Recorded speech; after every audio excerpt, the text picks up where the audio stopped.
Hey everybody, this is Daniel Vitalis, and today's video I'm pretty excited to share because it's part of a series I've been doing on personal hygiene and detoxification strategies. And they're strategies that I've used for a long time and have really worked for me. But I don't think any of them I've used quite as long as I've been using this one. And that's the Neti Pot, or what's called in Sanskrit the Jala Neti. And this is a nasal irrigator. I'm going to show you how I keep my upper respiratory tract clean, and I got to say it's worked for me in a lot of different places. I travel to a lot of different cities around the world. This has worked for me in extremely air polluted cities like Los Angeles, like Bangkok, like Cusco, like Lima, like Quito, like Mumbai, places around the world that are notorious for the emissions that come from the vehicles there. Places where you get home at the end of the night, you blow your nose and you see like soot come out that's been accumulating in your upper respiratory tract. I'm going to show you how you can keep that out of your body, how you can keep your body clean using the Neti Pot or nasal irrigator. Well, I learned about using Neti during the time of my life where I was studying the yogic practices. And one of the things that I really took away from those yogic practices was this system of cleansing the body and keeping it clean. It always occurred to me as a child that our culture really lacked a very systemized way of cleaning ourselves. And so from when I was very little, of course, like all of us, I learned how to shower and brush my teeth, but I never really learned how to fully cleanse and detoxify myself. It's been over a decade that I've been using Neti Pots, and I've been using them almost daily. I'd say almost every day of my life I use one of these. And I'm going to show you how easy it is to use what the people of India call the Jala Neti. Now, a lot of times this is called a Neti Pot. That's the way we abbreviate it. Traditionally, Neti is actually taking something like a string and drawing it up through the sinuses and actually flossing the sinuses. Now, that's something that's never been very practical for me personally, but using the Neti Pot with saline water to rinse out the sinuses is something that's been practical that I do almost every day. And I think a lot of you out there in our community are going to find this practice really valuable as well. Like I said, for keeping the upper respiratory tract clear and clean, especially when we encounter a lot of air pollution. There's a lot of benefits to working with a Neti Pot. The greatest benefits are probably the ability to really manage things like sinusitis or clogged sinuses. That really helps to unplug mucus from the sinuses, particularly if somebody's got a bit of a cold or something like that, or again, if you're in a really polluted city. But I gotta say, not just a polluted city, by the way, but anywhere where you're going to accumulate debris in your sinus cavity. That could be when you sweep and clean your house or vacuum your house. That could be when you go into a place where maybe there's wood shavings because people have been, there's sawdust because people have been cutting something up. Things like that that accumulate in our sinus passages can cause inflammation, can even cause infection, and this can really help to clear that. But I gotta say, on a day-to-day basis, I use it as part of my regular hygiene strategy. For me, it's just part of taking a shower and has been for a long time. And I think you'll enjoy using it for those same reasons. Before I go too much further, I'm actually going to show you a clip of how I use this Neti Pot so you understand what I'm talking about, and then we'll go a little further and I'll explain what to look for in a Neti Pot, also how to use the salt because this is a saline wash, and I'll explain why we use the salt in a minute. But first, I want you to see how you use a Jala Neti Pot. To go along with this Neti Pot, I have a little salt jar here, and the top of this jar is a spoon, which is really convenient because it allows you to scoop out just the right amount of salt that you need to work with the Neti Pot. Now what I'm going to do is add that salt into the pot, and then I'm going to add warm water. Now you ideally want to have water that's sort of about body temperature because you're going to be running this through the mucous membranes of your sinuses, and they're real sensitive. So cold water makes your body really shut down and actually makes your sinus passages constrict, and it's difficult to get the water through that way. And really hot water burns the inside of the sinus. So you want water that's about what you'd shower or bathe in, maybe even a little bit cooler. What I'm going to do is just add some warm water that I warmed up previously, to the Neti Pot. I'm going to grip it from the top and cover the end with my finger, and that's going to seal it up so I can shake it and get that salt to go into solution. The quality of your water really matters here. At home, I use spring water or I use my well water to clean my sinuses out. Now when I'm traveling, there's times where I use tap water. The thing that you'll notice about that is that your sinuses, as the water moves through, you can really smell any pollution that's in that water, almost taste it. So the aroma of chlorine gets really strong if you go into a place where the water's real chlorinated. However, there's times where running chlorinated water through my sinus passages feels better to me than not using anything, and that's why I'll do it. Now that salt's in solution, I'm just going to taste that. You want the saltiness to be about the saltiness of your tears. That's the amount of salt that our mucous membranes are designed for. And anything less than that is going to be a little bit uncomfortable, almost burn. I'm going to add just a pinch more, shake that up, and give you a quick demonstration.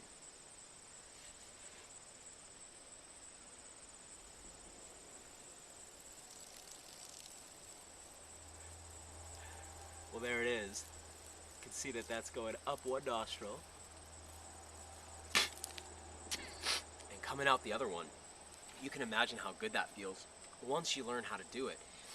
Really clears everything out and really creates like a drawing or suction action that actually helps to clean out the upper sinuses as well, like the ones that are up in the forehead, because these are all interconnected chambers. I really love this practice and I'm really excited to show it to you. I want you to know the first few times you try it, it may be a little uncomfortable until you learn the actual technique, and that's what I'm going to show you next. The Neti practice breaks down into 3 techniques. Now those are often called stages, and people refer to them almost like levels of mastery. I don't think that's really fair. I think they're 3 distinctly different practices, and I'm going to show all 3 to you here. I want you to know that the second practice is the one that I use the most frequently in my own life, but you find the one that works best for you. Now the first one is quite simply pouring it up one nostril and having it come out the other one. Now you'll notice on this Neti Pot, it sort of has this nice midline that runs up to the tip of the spout there. And what you want is that midline to be moving up the nostril. So if I just push this in like this, when I turn my head, this is being occluded by my septum. So what I want is that to stick up my nose and that midline to be moving up towards my upper sinus. Now once I do that, if I just simply turn my head and the Neti Pot together, eventually the water's going to run right out my other nostril. What's important is that you don't tilt your head back. If you tilt your head back, that water instead is going to move back down into your mouth and throat, and it's easy to kind of get a little choked up on it. So tilt your head to the side and slightly cant it forward until that water starts to come out the other nostril. Now that's a technique you can teach yourself in about 5 to 10 minutes. It's pretty easy to learn. Once you know how to do it, it's like riding a bike, and it's very easy to keep the practice up. Although be aware the first few times you may end up moving some of that water to the back of your throat, or maybe it doesn't move anywhere. Keep with it, keep practicing, and by the end of a few minutes you should have that step 1, mastered. Okay, step 2, or stage 2, is the one that I use the most often. For me, it's been the most convenient and the most beneficial, I have to say. So I'm going to just add my water again, add my salt, and get those nice and mixed up. Now why I like this technique a little bit better is because I find it creates more suction and draws on the upper sinuses a little bit more. So I feel this one cleans the upper respiratory tract more effectively than the one we just looked at. I don't think it's necessarily better for everybody, but for me it's been the most beneficial. It's also slightly stranger to watch. Now what I'm going to do, just taste this water, make sure the salt's right. Shouldn't be as salty as the ocean, should be salty like your tears. Now what I'm going to do is put this Neti Pot into my nostril.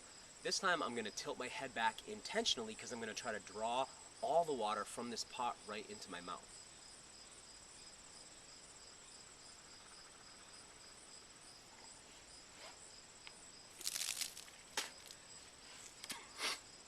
So there, what you saw was that I had to hold one nostril closed, and I created a bit of suction as if I was going to breathe in through my nose like this. As I did that, instead of pulling air in, I'm actually pulling that saline water in. And when you do that, and as that water is moving down, it creates suction that draws mucus out of the upper sinuses. I find this one the most beneficial. It's the one I use the most. I do it almost every single day in my shower. All right, here's stage 3, which for me was one of the more difficult ones to learn. However, it's got a very specific application. It makes it really valuable to know this technique. This is used if you've got something trapped in the sinuses, if something's lodged in there. Particularly, I'm thinking of, imagine you've been in a house where there's construction going on, and you maybe have sawdust or you have gypsum from the drywall dust in your sinuses. And you know that if you were to do either of the other two Neti techniques, what you're going to do is draw that stuff deeper into the sinuses. And you know you need to get it out. You don't want to pull it through because you could lodge it further up in, especially if you have something like sawdust or even something larger that could actually do some damage in there. You want to actually blow that directly out. Now, one of the cool things about this technique is it doesn't require the Neti Pot, this kind of specialized piece of equipment. You might be looking at that and thinking, oh, I could do that with a teapot, or I could do that with a little, small tea kettle. Good luck. It's really difficult to recreate what this thing does. But this technique, and what I like about it, is you could do it with just a glass of saline water. In other words, you don't need specialized equipment, so this can be really great if you need to do this technique and don't have a Neti Pot with you. So what I'm going to do is actually put the water into my mouth, and then I'm going to force it out my nose without ever having to pull it in through my nose.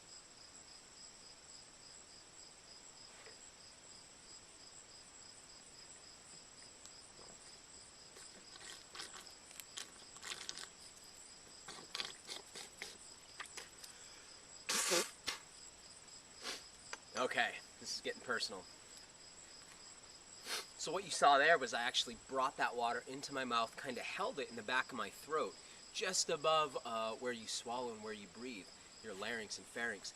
Held it right there and then blew it out my nostrils. And what's great about that is if there is something lodged in your nose or your sinus, you can actually blow it out and force it out with all that water rather than having to suck it back. So that's called stage 3. All 3 stages are really valuable, and I use all 3. My preferred stage, the one I use the most, is the stage 2, where you draw that water directly back from the nostril through the sinus into the mouth and then spit it out. You might be asking yourself why we use salt in this process. Why do we need to use a saline water? Why not just use a fresh water? And the reason's pretty simple. Think about when you were a kid, jumping into a lake or jumping into a pool and getting water sort of forced up into your upper sinus. When you feel that, there's that strange feeling that makes you want to hit your own sinuses as you try to clear that liquid out, and it burns. The reason it burns is because all of your cells, and therefore all your membranes, contain a saline liquid. Now, you know this idea of water moves from areas of greater concentration to areas of lesser concentration. The water, the fresh water in the pool or the lake, is denser with water molecules than the water that's in your cells because the water in your cells is diluted with salt. What happens is water from the lake or from the pool starts to invade the membrane because it moves from an area of greater concentration, the lake, into your cells, an area of lesser concentration, and actually starts to burst cells. That feeling feels so uncomfortable, and most of us want to avoid that feeling.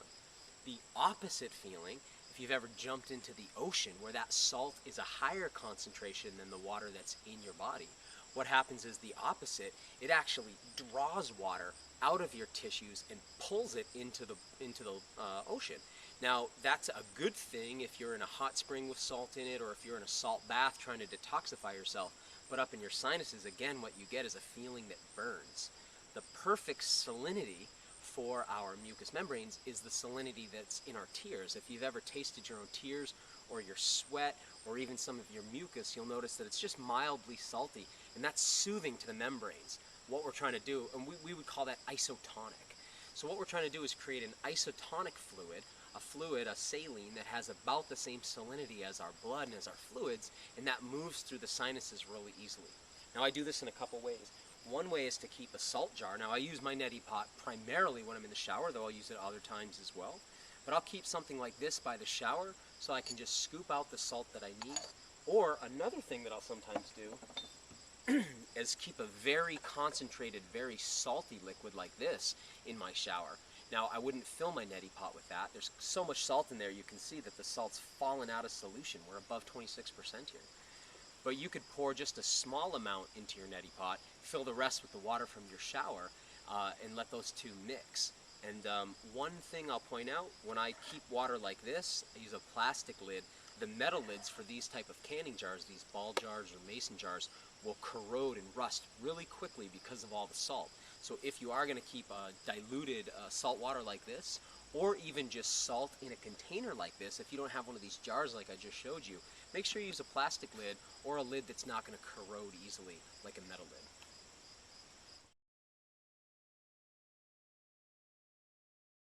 You might be wondering what to look for in a neti pot if you're going to get one for yourself.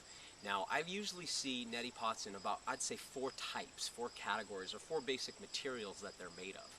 One material, and it's a very traditional material from India, is copper. So I've seen a lot of copper neti pots. There's also steel neti pots as well, and typically I'll see those coming from India. Those are imported from India. Both are fantastic, both are really durable. For me, I prefer a ceramic style neti pot. I prefer that personally because I feel more comfortable with this material, because it feels more natural to me.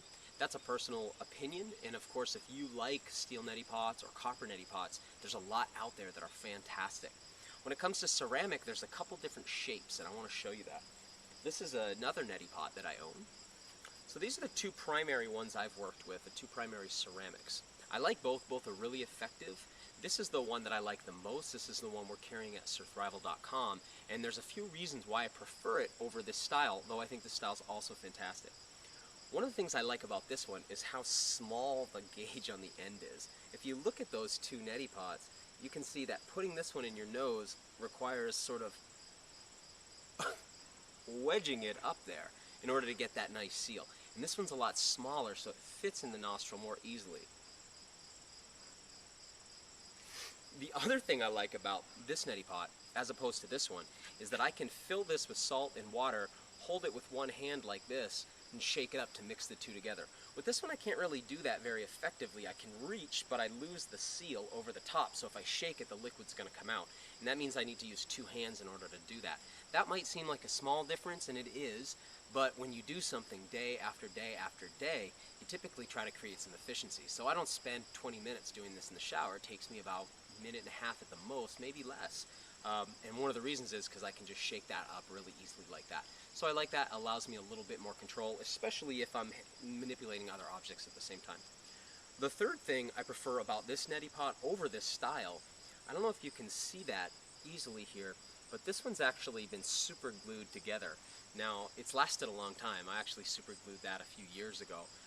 But that's a pretty vulnerable spout for the end of that, and it tends to break off if you're traveling with it a lot. And I like that style because it's more robust, and there's nothing to really snap off the way there is here. So that's definitely my preferred neti pot, and I've been using these ones for quite some time. If you're interested in these, you can find these at surthrival.com, and we have them in a few different colors as well. I'll show you a couple of the colors that I happen to have here at my house, because this is my older one here, which I really like the color of quite a bit. We call that balsam.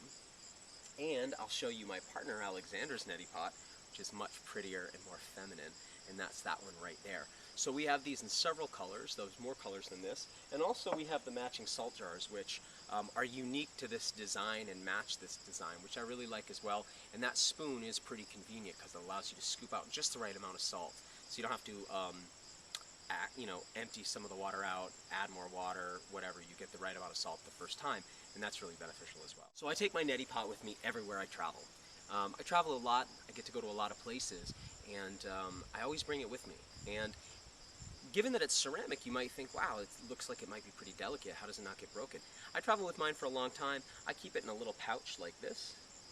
So that's something you can kind of make for yourself. That was the end of a sweater sleeve that's sort of been stitched up. And I keep my neti pot like that. When I travel, I'll take a small bag of salt and put it inside the neti pot, drop it in there, and take that with me everywhere. Sometimes at the airport, if they find your little bag of salt, it might take them a minute to figure out what they're looking at. And they find these white crystalline solids like that. But I always travel with mine. I always travel with it in a little bag and put that into my little toiletry kit. Bring it with me everywhere. It's been a lifesaver around the world, particularly in places where the emission standards are not controlled and lots of soot and debris accumulates in the nostrils. For me, if I have to go a few days without getting to use my neti pot, I feel sort of the way you might feel if you haven't got to brush your teeth for a while, because it's part of my daily hygiene strategy, part of my daily hygiene ritual, and I notice a difference. And I think you'll notice a difference too if you take this practice on for yourself. So those are the basics of nasal irrigation with a neti pot.